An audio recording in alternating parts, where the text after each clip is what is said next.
Is a caged parrot असं सुद्धा म्हटलं गेलं की पिंजऱ्यातला पोपट आहे CBI असंही म्हटलं गेलं. आता कुठेतरी तसे फर्म स्टेटमेंट्स यायला हवेत न्यायव्यवस्था, कारण शेवटी कान उपटण्याचं काम कोण करणार तर न्यायव्यवस्था, कारण लोकांसाठी जनतेसाठी सगळ्यात शेवटचा कुठला जर आधार असतो तर ती न्यायव्यवस्था असते. न्यायाची अपेक्षा ही असेल आणि तुम्ही तर त्या सर्वोच्च संस्थेवरती तिथे आहात. त्यामुळे त्या दृष्टीने आता न्यायव्यवस्थेने याच्यामध्ये एक कुठेतरी फर्म भूमिका घेणं गरजेचं असं तुम्हाला वाटतं का? आम्ही ज्या केसेस डिसाईड करतो त्या on the basis of the facts आणि जो लॉ अप्लिकेबल करायचा त्या बेसिसवरती करतो. त्याच्यामुळे कुठलं जनरलिस्टिक असं स्टेटमेंट मला वाटते जजेस करू शकत नाहीत. हे झालं आपण केसेसबद्दल बोललो. मला थोडंसं तुमच्या व्यक्तिगत काही गोष्टींबद्दल बोलतो, कारण तुमचा करिअरमध्ये ह्या गोष्टी बघताना काही व्यक्तिगतही गोष्टी आल्या. मधल्या काळात एक फार चर्चा झाली तुमच्या मातोश्रींना एका राष्ट्रीय स्वयंसेवक संघाच्या कार्यक्रमासाठी शताब्दी वर्षासाठी बोलवण्यात आलं. त्याची फार चर्चा झाली. त्या जाणार की न जाणार, पत्र आलं, मग ते पत्र खरंच होतं का, त्याच्याबाबत खूप क्लॅरिफिकेशन झालं. तुमची ह्याच्यामध्ये काय, कारण तुम्ही तेव्हा तर पदावरती होतात हे सगळं सुरू असताना, तेव्हा तुमची काय तुमच्या डोक्यात तेव्हा काय सुरू होतं? नाही, माझ्या डोक्यात काही सुरू नव्हतं. माझ्या आई म्हणजे सी इज नाव अबाव 80, त्या सामाजिक कार्यात, एज्युकेशनल कार्यात कार्यरत आहेत आणि त्यांना कुठल्या कार्यक्रमाला जायचं नाही जायचं हा त्यांचा निर्णय त्यांनी घ्यायचा आहे. जसं माझ्या कामात त्या इंटरफिअर करत नाही तसं त्यांच्या कामात मी इंटरफिअर करत. ती चर्चा का होती मी तुम्हाला सांगतो, कारण तुम्ही तेव्हा सर्व मी ज्यावेळेस सरन्यायाधीश होतात. CJI असल्यामुळे त्या गोष्टीची चर्चा जास्त झाली असेल, पण त्यांनी माझ्या कामावरती काही इफेक्ट नाही झाला. मी तुमचं काय बोलणं झालं आईंची की तुम्ही जाणार आहात नाही त्या विषयावर?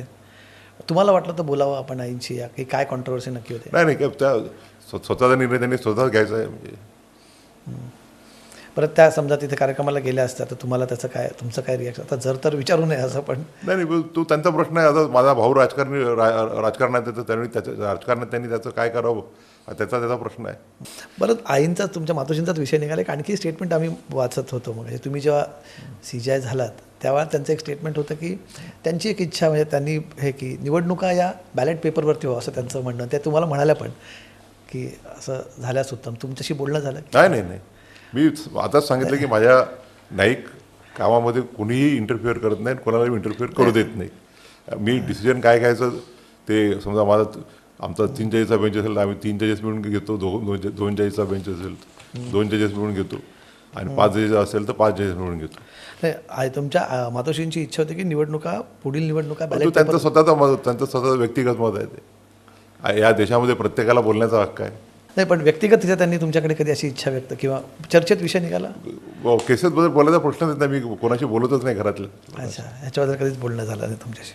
ठीक आहे. जावई सर, पुढे काय आता तुमच्या हा कारकीर्द तुमची एक फार 6 महिने का कमी, पण तुम्ही म्हणतात की ती खूप इलस्ट्रियस राहील असं तुमचं म्हणणं आहे. नाही बोला, आता जवळपास या कालखंडामध्ये मी ज्यावेळेला चीफ जस्टिस आहे तर या देशामध्ये 107 हायकोर्ट जजेस अपॉइंट झाले. मुंबईमध्ये 14, एका स्ट्रोकमध्ये अलाहाबाद हायकोर्टात 24, मध्य प्रदेशमध्ये 10-12, त्याचप्रमाणे राजस्थानमध्ये 10-12 आणि बाकीच्या इतरही राज्यामध्ये आम्ही अपॉइंट करू शकलो. आणि कमी कालखंडात त्याचप्रमाणे अनेक अनरिप्रेझेंटेड कॅटेगरीज, म्हणजे शेड्यूल कास्टचे कॅटेगरीज आहेत, OBC आहेत, शेड्यूल ट्राईब्स, नेमॉटिक ट्राईब यांना रिप्रेझेंटेशन देता आलं. त्याच्यामुळे माझ्या दृष्टीनं मी या कालखंड कमी जरी असलं तरी समाधानी काम करता आलं.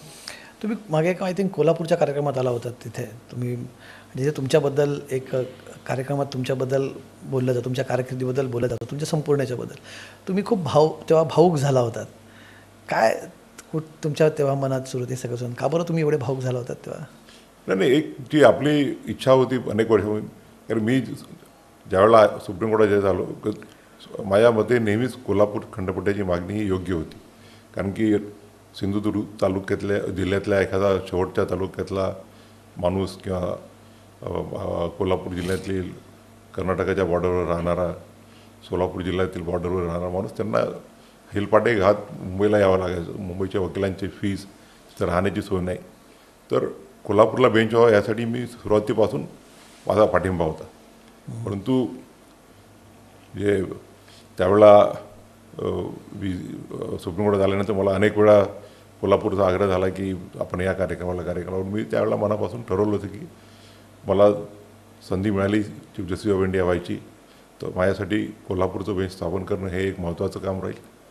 आणि मी त्यांना सांगितलं होतं की मी कोल्हापूरला केव्हा येईल ते ठरवलं मी, पण मी मनात ठरवलं होतं की मी चीफ जस्टिस ऑफ इंडिया झाल्यावरती कोल्हापूरला बेंच स्थापन झाल्यावरतीच कोल्हापूरला येईल. आणि ते मनातलं स्वप्न पूर्ण झालं. यामुळे एक भावना होणं साहजिक आहे. साहेब आता पुढे काय? तुम्ही एका राजकीय घरातून येतात. वडील तुमचे, तुम्ही आपण सांगितलं की त्यांची फार मोठी राजकीय कारकीर्द राहिली आहे. तुमचे बंधू राजकारणात आहेत, आई सामाजिक कार्यात आहेत. आम्ही तुम्हाला कधी राजकारणात येताना बघू? राजकारणात येण्याचा तर सध्या काही विचार नाही आहे. आणि काही सामाजिक कार्यही करण्याची इच्छा राहीलच, परंतु सध्या तरी राजकारणाचा काही विचार नाही. तुम्ही सध्या तरी म्हणतात, म्हणजे तुम्ही डिनाय करत नाही आहात पूर्णपणे? नाही, काय आहे की माझ्या डोक्यात तसा विचार नाही, पण स्पेसिफिक डिनायल केलं आणि काही वर्षानंतर मग समजा काही नियतीच्या मनात काय असते काही सांगू शकत नाही कोणी. की ज्यावेळेला मी अमरावतीला 1960मध्ये जन्म घेतला, एका अतिशय सामान्य कुटुंबामध्ये, आणि शिक्षणाची सुरुवात ज्याला म्युन्सिपल स्कूल म्हणतो त्या स्कूलमधून सुरू केली. आम्हाला खाली ताडपत्रीवर बसायला लागायचं. त्यावेळेला कधी मनात विचारही आला नसेल की एक दिवस या देशाच्या सर्वोच्च देशाचा सरन्यायाधीश बनेल. त्यामुळे पुढे काय नियतीच आहे. सर्वोच्च पदावरती न्यायाच्या बसलेल्या व्यक्तींनी पुढे जावं, कारण मागे एक सर्वोच्च न्यायालयाचे न्यायमूर्ती जेव्हा खासदार होता त्याच्याबद्दल खूप टीका करण्यात आली. तर तुम्हाला वाटतं जावं?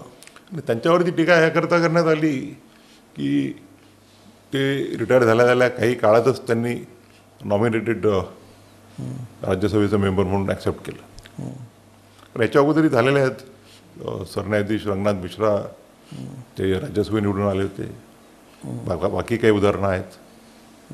काही वर्षांनी गेलात हरकत नाही. तुम्ही म्हणजे काही वर्षांनी जाऊ शकता? नाही, मी काहीच विचार केलेला नाही. राजकारणाचा काही विचार केला नाही. त्यामुळे तुम्ही कुठलाही शब्द माझ्या तोंडात टाकू शकणार नाही. नाही, पण जरी तुमची इच्छा असेल, कारण जसं मी म्हटलं की तुमच्याकडे तशी राजकीय परंपरा आहे, आणि तर तुम्ही तुमच्या पुढच्या कारकिर्दीत, म्हणजे ती राजकीय असो किंवा सामाजिक कार्यातली असो, त्याला आमच्याकडनं खूप साऱ्या सदिच्छा.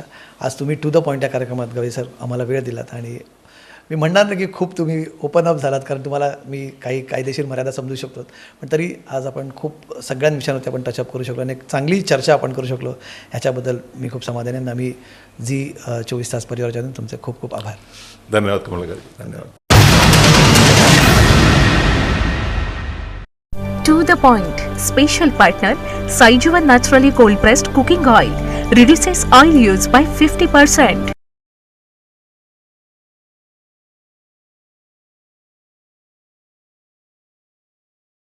To the point. Special partner Saijuvan naturally cold pressed cooking oil reduces oil use by 50%. नमस्कार, आपण पाहताय Zee 24 तास. मी कमलेश सुतार. टू द पॉईंटच्या एका विशेष भागामध्ये आपल्या सगळ्यांचं स्वागत आहे. आज विशेष पाहुणे आहेत, आणि आजचा एपिसोड आम्ही नेहमीसारख्या स्टुडिओत नाही, तर आज थेट नवी दिल्ली इथे आम्ही हा